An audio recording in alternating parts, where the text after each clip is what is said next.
और भूख पसरी थी। उसी झोपड़ी में रहते थे बल्लू और उसकी माई। बल्लू बेटा, आज पेट में कुछ डाला तूने? तेरे चेहरे से तो लगता है कि रात से भूखा ही पड़ा है। खा लिया माई, तुम चिंता मत करो। देखो मैं कितना तगड़ा खड़ा हूँ। असलियत ये थी कि बल्लू ने कल से कुछ नहीं खाया था, लेकिन माँ को चिंता ना हो इसलिए वो झूठ बोलता रहा। अरे रे, माँ की आंखों से कुछ छुपा है क्या? तेरे गाल बिचक गए हैं, आवाज में दम नहीं है और तू कहता है पेट भरा है। बेटा, भूख से इंसान का हौसला भी टूट जाता है। माई, भूख सह लूंगा मैं, लेकिन अगर तू रोएगी तो सहा नहीं जाएगा। तू चिंता मत कर, जंगल में कहीं फल फूल मिलेंगे, बकरियां चराने के साथ साथ पेट भी भर लूंगा। कब तक रे बेटा, कब तक ये आस लगाए रहेगा कि ऊपर वाला चमत्कार करेगा? आदमी को जीने के लिए रोटी चाहिए, भगवान के भरोसे पेट कब तक भरेगा? बस कुछ दिन और माई, एक दिन भगवान हमारी भी सुनेगा। इतना कहकर बल्लू ने अपनी पुरानी बांस की लाठी उठाई और बकरियों को लेकर निकल पड़ा। रास्ते में चौपाल पर बैठे गांव वाले उसे देखते ही हंसने लगे। अरे देखो देखो, बल्लू बकरियां वाला आ रहा है। लगता है आज भी खाली पेट जंगल जाएगा। अरे भाई, गरीब की थाली में कब रोटी ठहरती है? उसका तो साया भी भूखा रहता है। राम राम बल्लू, आज भगवान से कहना तेरी किस्मत पलट दे, वरना तू तो ऐसे ही गली गली भटकेगा। बल्लू चुप रहा। उसके मन में हर बार ये ताने तीर की तरह लगते थे, लेकिन उसने जवाब नहीं दिया। जंगल पहुंचकर बल्लू ने बकरियां छोड़ दी। वो पास की पगडंडी पर बैठा। तभी झाड़ियों से अचानक सरसराहट सुनाई दी। कौन है वहाँ? कुछ देर बाद उसने पास जाकर देखा, एक सुंदर नीलकंठ पक्षी जमीन पर पड़ा है। वो बुरी तरह से घायल था और हाफ रहा था। अरे तुझे क्या हुआ रे? डर मत, मैं तुझे कुछ नहीं करूँगा।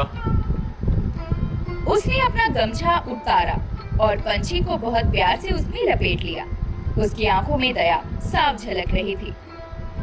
घर पहुंचकर बल्लू ने माई से कहा, माई देखो, ये पंछी जंगल में मिला। लगता है नीलकंठ है, इसका पंख घायल हो गया है। हे भगवान, नीलकंठ बेटा, ये तो पवित्र पक्षी है, इसका ध्यान रखना वरना पाप लगेगा। माई, जब तक मैं हूँ इसे कुछ नहीं होगा। बल्लू ने नीलकंठ के पंख पर हल्दी और तेल लगाया और उसे पानी पिलाया और बाजरे के दाने दिए और वो उसके पास बैठा रहा। शाम ढलने लगी। अब छोड़ दे बेटा, तू खुद ही भूखा है, कुछ खा ले वरना और बीमार पड़ जाएगा। माई, जब तक ये सांस ले रहा है मैं इसे अकेला नहीं छोड़ सकता। मैं ठीक हूँ, तू चिंता मत कर। रात गहरी हो चुकी थी। माई सो चुकी थी, लेकिन बल्लू अभी भी पक्षी के पास बैठा था। तभी पक्षी ने हल्की हरकत की। अरे तू जाग गया? अच्छा है, अब तू बच जाएगा। लेकिन अगले ही पल बल्लू का दिल धक से रह गया। नीलकंठ ने सर उठाया और उसकी आंखों में गहराई से देखा और फिर इंसानी आवाज में बोला, बल्लू, तेरी सेवा ने मुझे छू लिया है। ये तू बोल रहा है? मैं सपना तो नहीं देख रहा? नहीं बल्लू, ये सपना नहीं है। तूने मुझे जीवन दिया, इसीलिए आज मैं तुझे एक वरदान देता हूँ। ये ले, ये लाठी। नीलकंठ ने अपने पंखों से रोशनी फैलाई और बल्लू के पास पड़ी पुरानी बांस की लाठी चमक उठी। उसमें एक अनोखी ताकत भर गई। ये चमक क्यों रही है? अब ये साधारण लाठी नहीं रही। जब तू इसे नेक काम के लिए इस्तेमाल करेगा, ये तेरा साथी बनेगी। तूने भूख, दुआ और दर्द देखा है। अब इस लाठी से दूसरों का सहारा बन। लेकिन याद रखना, अगर इसमें लालच का इस्तेमाल किया तो ये लाठी तेरा सबसे बड़ा बोझ बन जाएगी। मैं वादा करता हूँ नीलकंठ भाई, मैं इस लाठी को सिर्फ भले कामों में चलाऊंगा। नीलकंठ ने पंख फैलाए और नीली रोशनी में गायब हो गया। झोपड़ी में सिर्फ बल्लू और उसकी चमकती लाठी रह गए। सुबह की धूप हल्की हल्की फैल रही थी। बल्लू अपने हाथ में चमकती लाठी लेकर खड़ा था। पूरी रात वो जागता रहा, सोचता रहा, क्या सचमुच ये लाठी अब जादुई है या मैं कोई सपना देख रहा हूँ। उसके मन में डर और उत्साह दोनों थे। बल्लू बेटा, तू कब से लाठी को घूर रहा है? क्या हो गया तुझे? माई, ये वही लाठी है, लेकिन इसमें कुछ अजीब चमक रहा है। कल रात नीलकंठ भाई ने कहा था इसमें कुछ ताकत है। मैं तो समझ ही नहीं पा रहा। पगला मत रे, लाठी तो लाठी ही है। हाँ, तूने अगर नेकी की है तो भगवान तुझे आशीर्वाद देंगे, मगर ये चमक दमक पर ज्यादा भरोसा मत कर। नहीं माई, ये साधारण नहीं रही। आज मैं इसे परख कर देखूंगा। बल्लू अब बकरियों को लेकर जंगल की ओर चल पड़ा। हाथ में वही लाठी थी। दिल में डर भी था और उम्मीद भी। जंगल में बकरियां घास चर रही थी। तभी झाड़ियों में से गुर्राने की आवाज आई। बल्लू ने देखा, एक बड़ा भेड़िया घात लगाए बैठा था। बाकी बकरियां घबरा गई और भागने लगी। अरे बाप रे बाप, ये तो सीधा हमला करेगा। बल्लू ने हिम्मत करके लाठी जमीन पर पड़ी। जैसे ही लाठी गिरी, जमीन से एक तेज आवाज पैदा हुई। भेड़िया डर कर उल्टा भाग गया। बकरियां शांत होकर बल्लू के पास लौट आई। सच, ये लाठी सच में जादुई है। भेड़िया ऐसे ही भाग गया। हे भगवान! कुछ देर बाद बल्लू को भूख लगी। पेट में अजीब सी जलन होने लगी। माई तो भूखी है, मैं भी भूखा हूँ। काश थोड़ी रोटी मिल जाती। उसने फिर लाठी जमीन पर टेकी और मन ही मन सोचा, थोड़ा खाना मिल जाए। तभी उसके सामने पत्तों से बनी एक थाली प्रकट हो गई, जिसमें बाजरे की रोटियां और थोड़ा दूध रखा था। वाह, ये तो सच्ची रोटियां हैं और दूध भी। शाम को बल्लू वो रोटी और दूध लेकर घर पहुंचा। बल्लू, ये रोटियां कहाँ से आई? मैंने तो कुछ पकाया ही नहीं। माई, बस समझ ले कि भगवान ने भेज दी। धीरे धीरे गांव वालों को खबर लगी कि बल्लू के घर चमत्कार हो रहा है। सुबह कुछ गांव वाले बल्लू की झोपड़ी के बाहर खड़े होकर बल्लू को पुकारते हुए कहते हैं, बल्लू भाई, सुना है तेरे पास कोई ऐसी ताकत आ गई है कि भूखा पेट भर सकता है। मेरे बच्चे ने कल से कुछ नहीं खाया, तो गरीब है, हम भी गरीब हैं। तेरा भला हो, हमें थोड़ा दे दे। तभी बल्लू बाहर आकर कहता है, भैया बहन, जो मुझे मिला है वो सबके लिए है। इतना कहकर उसने लाठी जमीन पर टेकी।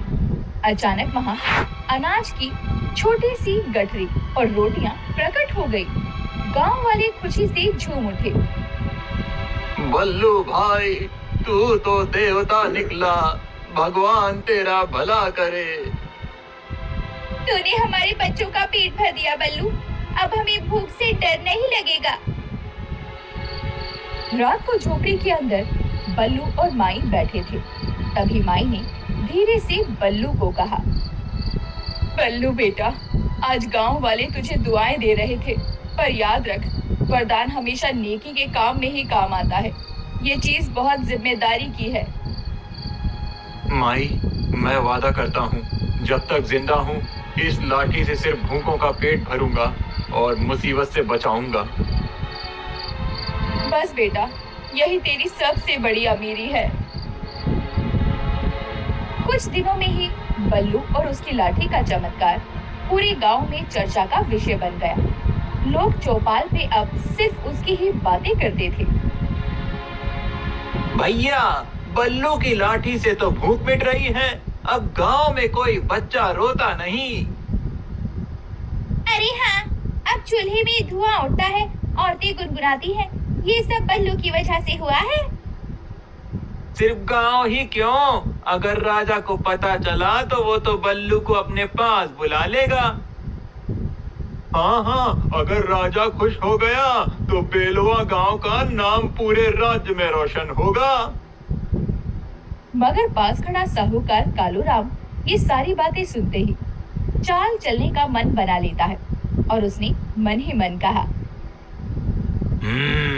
ये लाठी अगर मेरे हाथ लग जाए तो मैं पूरे जिले का मालिक बन जाऊंगा।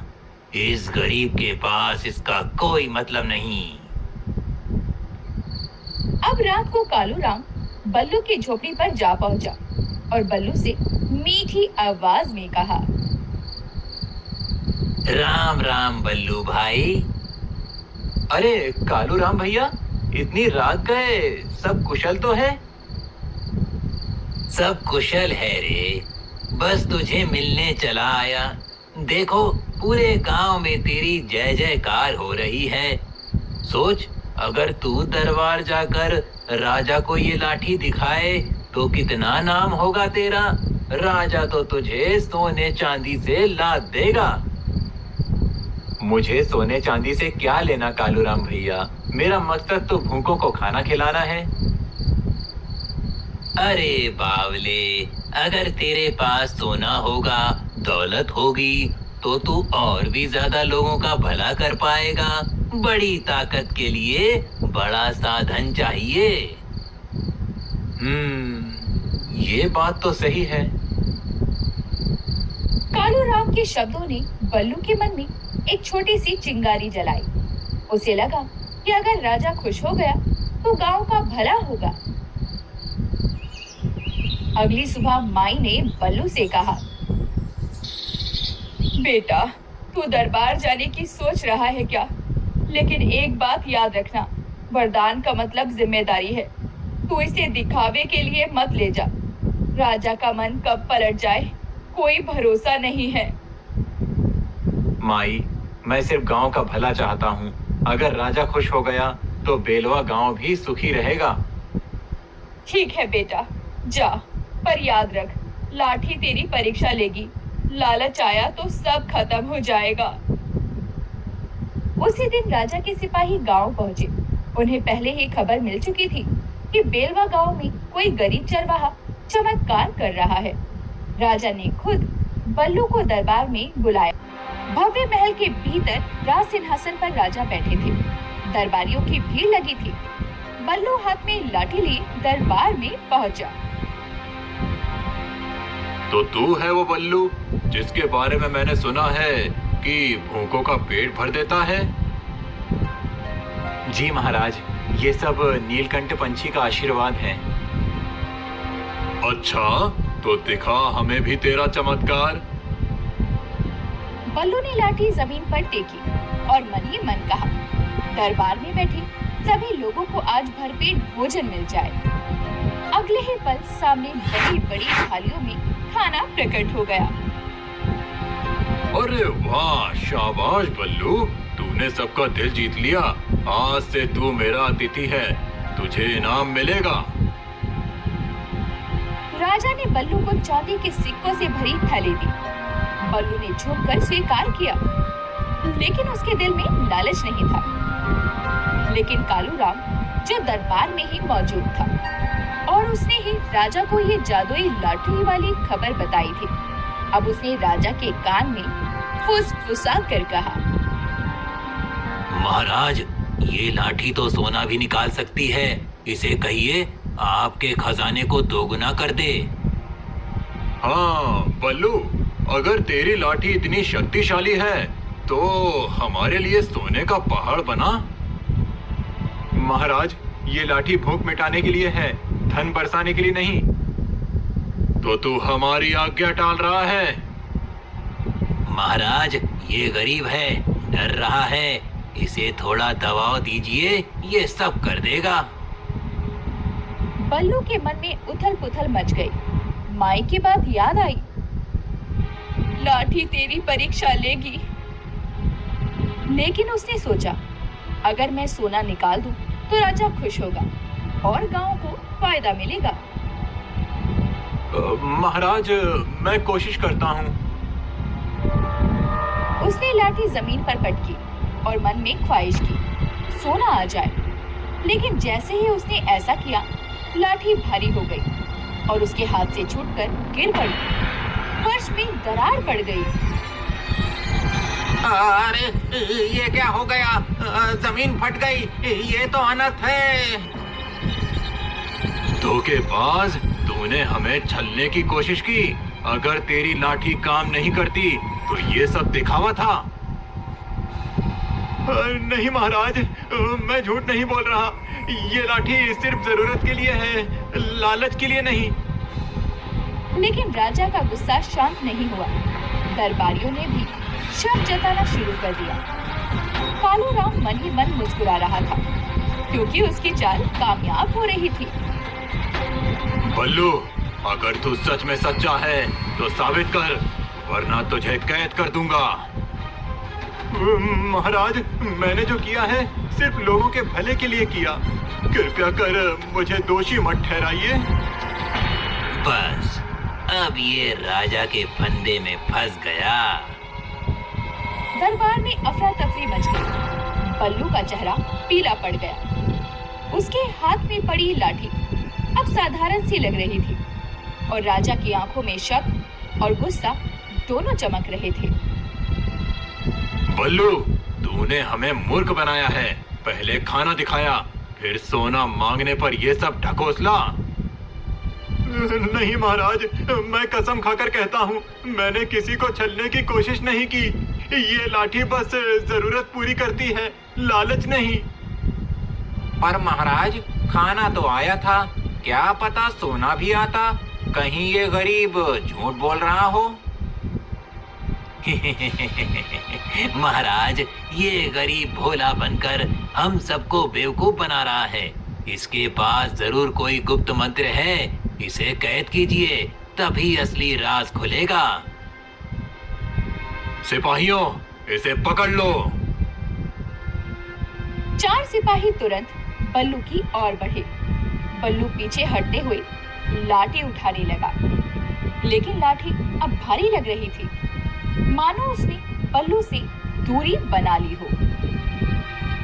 हे नीलकंठ भाई, ये क्या हो गया? तूने कहा था ये लाठी मेरी साथी बनेगी, अब ये साथ क्यों छोड़ रही है? बल्लू की आंखों में आंसू थे। उसने लाठी को कसकर पकड़ा और दिल से कहा, हे भगवान, मुझे झूठा मत साबित कर। तभी अचानक दरबार के बीच से नीली रोशनी फैली। सबकी आंखें चौंधिया गई। वहां नीलकंठ पक्षी चमकती रोशनी में प्रकट हुआ। रुको, ये गरीब झूठा नहीं है। पूरा दरबार चुप हो गया। सबकी नजरें ऊपर उठी। कर है। ये वही चरवाहा है जिसने मुझे मौत से बचाया। मैंने इसे वरदान दिया, मगर इसके साथ एक शर्त भी दी थी, लालच मत करना। ये गरीब अब तक अपनी नियत पर खरा रहा, लेकिन आज तुम्हारे लालच ने इसे कमजोर कर दिया। नीलकंठ भाई, मुझसे भूल हो गई। मैंने सोचा था राजा खुश होगा तो गांव वालों को फायदा होगा, पर अब समझ गया लालच किसी का भला नहीं करता। नीलकंठ का चेहरा कठोर हो गया। बल्लू, तू नेक है मगर परीक्षा में डगमगा गया। अगर तूने लालच का रास्ता चुना तो ये लाठी तेरे लिए वरदान नहीं, श्राप बन जाएगी। याद रख, ये लाठी भूखों का पेट भर सकती है, जरूरतमंद का सहारा बन सकती है, लेकिन सोना चांदी नहीं दे सकती। इतना कहकर नीलकंठ पक्षी फिर से उस नील प्रकाश में गायब हो गया। तो इसका मतलब ये है ये लाठी हमारे खजाने के काम नहीं आएगी। हम तो इसे बेकार समझते हैं। महाराज, ये गरीब झूठा है। ये वरदान वाली बातें सिर्फ दिखावा हैं। अगर इसे अभी नहीं रोका गया तो ये पूरे गांव और राज्य को उलझा देगा। बल्लू, तू और तेरी लाठी आज से हमारी नजर में गुनहगार हो। अगर तूने फिर कभी कोई चाल चली तो तेरी जान भी नहीं बचेगी। सिपाहियों ने बल्लू को धक्का देकर दरबार से बाहर कर दिया। उसकी आंखों से आंसू बह रहे थे। हे भगवान, मैंने तो सिर्फ सबका भला चाहा, पर अब सब मुझे धोखेबाज समझ रहे हैं। तभी उसकी माई भागकर बल्लू के पास आई, जो बाहर उसका इंतजार कर रही थी। बल्लू बेटा, ये क्या हाल बना लिया है तेरा तूने। मैंने कहा था दरबार की चमक धमक में मत जाना। माई, मैंने गलती कर दी। मैं भूल गया कि ये वरदान लालच के लिए नहीं है। बल्लू अपनी माई के साथ गांव लौटा, लेकिन अब गांव वालों का नजरिया भी बदलने लगा था। अरे देखो देखो, बल्लू वापस आ गया। सोने का पहाड़ बनाने चला था और अब दरबार से लात खाकर लौटा है। राजा ने तो साफ कह दिया ये सब धोखा है, और हम क्या थे जो इसके पीछे पीछे दौड़ते रहे।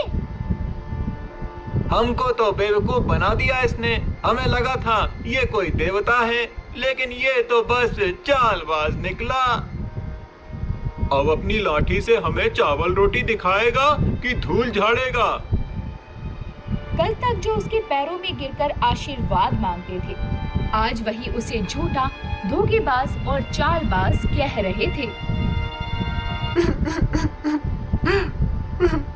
भैया, बहन, मैं झूठा नहीं हूँ। ये लाठी सच में वरदान है। मैंने तो सिर्फ भूख मिटाने के लिए इसे इस्तेमाल किया। मैंने कभी किसी का बुरा नहीं चाहा।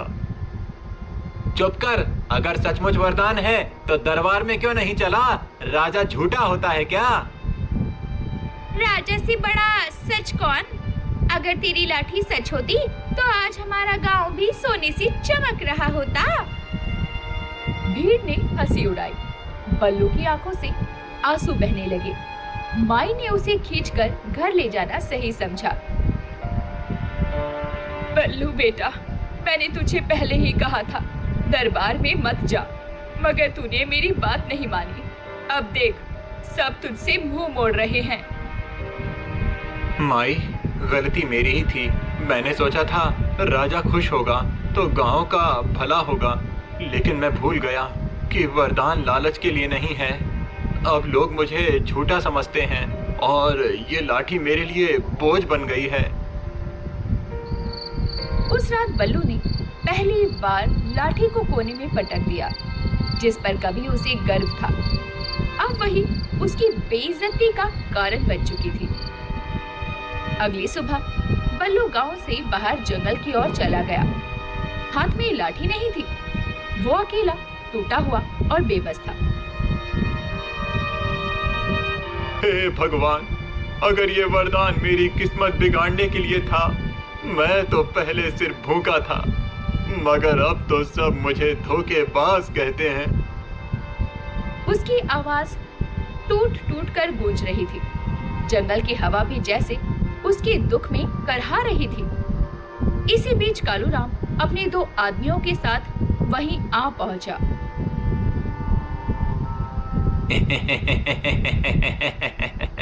अरे अरे, देखो तो हमारे बल्लू महाराज रो रहे हैं। क्यों रे, सोने का पहाड़ बना दिया कि खड्डा ही खोद दिया? कालूराम, तू ही था ना? जिसने राजा को उकसाया? तूने ही मेरी नियत पर शक करवाया। अरे मूर्ख, तू सोचता है इतनी बड़ी ताकत तुझ जैसे गरीब के लिए बनी है? ये लाठी मेरे हाथ में आनी चाहिए थी। तू इसके काबिल ही नहीं है। ताकत सिर्फ दूसरों की मदद के लिए है कालू राम, तुझ जैसे लालची के लिए नहीं। बहुत बड़ी बड़ी बातें करता है रे। देख लेना, ये लाठी एक दिन मेरे हाथ आएगी और तब मैं ही इस गांव का मालिक बनूंगा। कालू राम वहाँ से चला गया, लेकिन उसकी आंखों में चालाकी साफ चमक रही थी। बल्लू वहीं बैठा रहा, आंखों में आंसू और दिल में बेबसी। रात को झोपड़े में माई बल्लू से कहती है, बेटा हार मत मान, भगवान सब देख रहा है, एक दिन सब सच सामने आ जाएगा। माई, अब मैं थक गया हूँ। भूख, ताने और अब ये बोझ। मुझे समझ नहीं आता कि मैं जिंदा क्यों हूँ। नहीं बेटा, ऐसा मत बोल, तू ही मेरी आस है। दिन बीतते गए, गांव वालों ने अब बल्लू से दूरी बना ली। कोई उसकी झोपड़ी में नहीं आता। माई और बल्लू दोनों अकेले पड़ गए। जिस लाठी ने उन्हें गर्व दिया था, वही अब कोने में बड़ी धूल खा रही थी। एक शाम गांव में आग लग गई। लोग भाग दौड़ करने लगे, कई घर जलने लगे। सब लोग भागकर बल्लू के पास आ गए। बल्लू, तेरे पास तो जादुई लाठी है, चल हमारी आग बुझा दे। मेरे घर में बच्चे फंसे हैं, जल्दी कर, लाठी से मदद कर। जब मैं सच कहता था तब तुम मुझे झूठा कहते थे। अब जब मुसीबत आई तो मेरे पास दौड़े चले आए। क्यों, मैं कोई खिलौना हूँ क्या? लेकिन बल्लू ने इंसानियत के बारे में सोच के लाठी उठाई और आग की ओर भागा। उसने जोर से जमीन पर लाठी पटकी और मन ही मन प्रार्थना की, हे भगवान, मासूम बच्चों को बचा ले। अचानक आसमान से बिन मौसमी बारिश शुरू हुई और धीरे धीरे आग शांत हो गई। देखा, लाठी सचमुच जादुई है। तो फिर तू दरबार में क्यों झूठा बना? तूने हमें बेवकूफ क्यों बनाया? मैंने कभी धोखा नहीं दिया, मैंने तो सिर्फ मदद की है। मगर अब ये लाठी मेरे लिए बोझ बन गई है, मैं इसे छोड़ना चाहता हूँ। उसके चेहरे पर आंसू बह रहे थे। लोग उसके चारों ओर खड़े थे, मगर उसकी पीड़ा समझ नहीं पा रहे थे। देख, अगर बल्लू चाहता तो दरबार में भी ऐसा कर सकता था। जरूर इसमें कोई चाल थी। नहीं रे, अगर बल्लू ना होता तो मेरा बच्चा आज जिंदा ना होता। हमें मानना होगा कि ये वरदान सच है। पर कब तक? अगर ये वरदान कभी उल्टा असर कर गया तो गांव का क्या होगा? बल्लू खामोश खड़ा रहा। उसकी आंखें झुकी थी, हाथ में लाठी थी, लेकिन चेहरा बुझा हुआ। तभी कालू राम वहां आ पहुंचा। अरे वाह बल्लू, आज तो तू हीरो ही बन गया। आग बुझाई, बच्चों को बचाया, पर ये लाठी अब तेरे हाथ में क्यों है? इसे मुझे दे, मैं जानता हूँ इसका असली इस्तेमाल कैसे करना है। कालू राम, तेरे जैसे लालची को अगर ये लाठी मिली तो गांव का विनाश हो जाएगा। तू इसे छू भी नहीं सकता। तो क्या तू इसे हमेशा के लिए छुपा कर रखेगा? गांव वाले तुझे देवता समझते हैं, पर कल को ये लाठी तेरा बोझ बन जाएगी। इतना कहकर कालू राम ने झपट्टा मारा और लाठी छीनने की कोशिश की। दोनों के बीच खींचातानी शुरू हो गई। छोड़ इसे, ये किसी का खिलौना नहीं है। चल हट, ये मेरी होगी, तू काबिल नहीं है। तभी अचानक लाठी चमकने लगी और दोनों को जोर से धक्का देकर अलग कर दिया। हे भगवान, अब समझ आया कि ये लाठी किसी इंसान के लालच के लिए नहीं बनी। बेटा, वरदान कभी किसी के पास हमेशा नहीं रहता। ये तो भगवान की परीक्षा है। तू अब भी इस परीक्षा में डगमगा रहा है। हाँ माई, मैं हार गया। पहले दरबार में, फिर गांव वालों के सामने। मैं वरदान के लायक ही नहीं। बल्लू ने लाठी अपने हाथों में उठाई, उसे देखा और जोर से रो पड़ा। उसकी आंखों से आंसू गिरकर लाठी पर टपकने लगे। तभी नीला प्रकाश फैला और नीलकंठ फिर से प्रकट हुआ। उसकी आवाज गूंजी, आंसू में सबसे बड़ा सच छुपा होता है।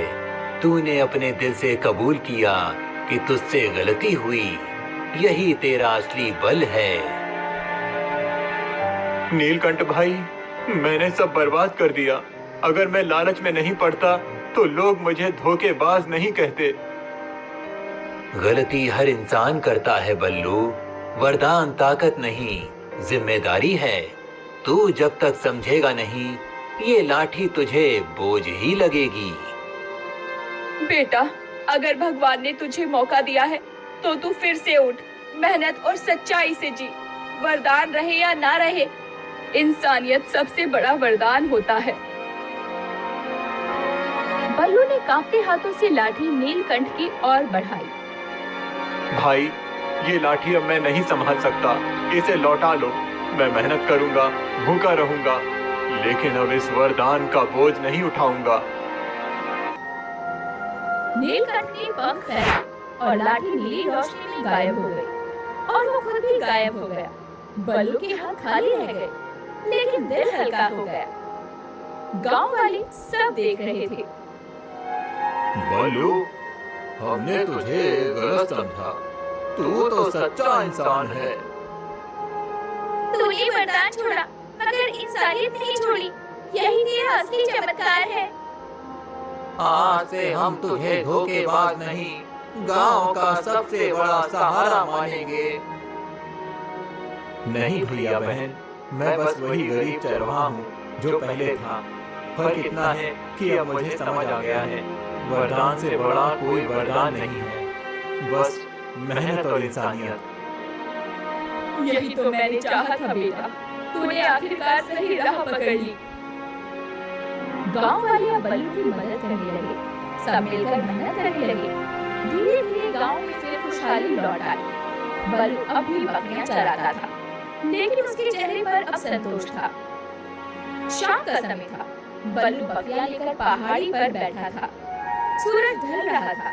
उसने आकाश की ओर देखा और मुस्कुराकर बुदबुदाया, धन्यवाद नीलकंठ भाई। तूने मुझे सिखाया कि असली ताकत लाठी में नहीं, बल्कि दिल की सच्चाई और मेहनत में है।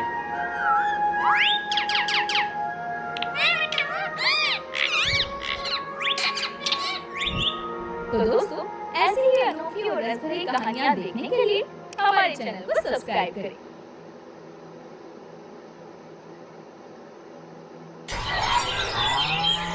बहुत समय पहले की बात है।